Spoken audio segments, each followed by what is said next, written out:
starting good habits and stopping bad ones. The fact is, every last one of us wants to create more good habits. We want to read more. We want to exercise more. We want to eat better. We want to, meditate, pray, calm down, sleep better. There's, a million habits that a lot of us would love to do and improve at. But for some odd reason, with the crazy way that life goes, we just can't get it done. We try and we kind of fail.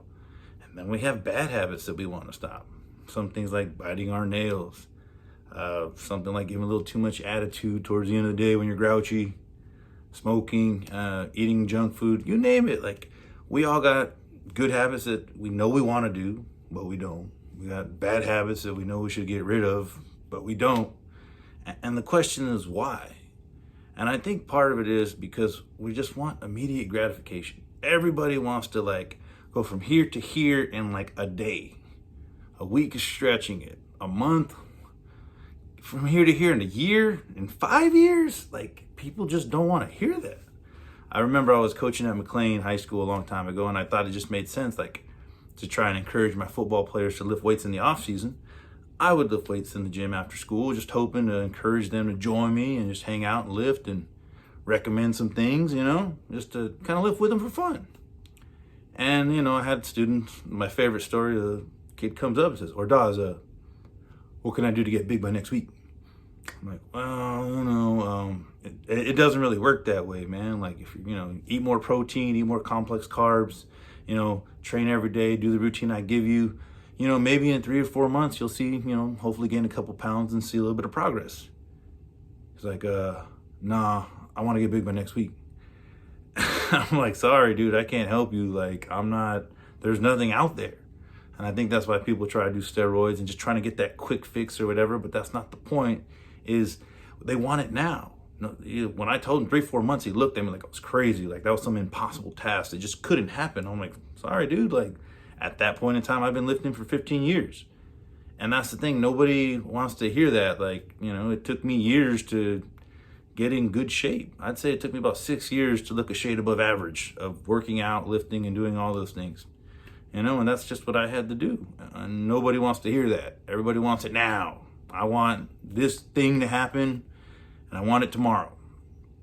And so what happens is people make these super lofty goals. They will go from, I'm going to work out 0 days a week to I'm going to work out 7 days a week because I want to get in shape as fast as possible. I mean, I get it. It makes sense. You want results faster.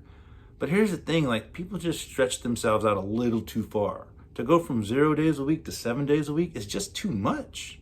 That's beyond your ability.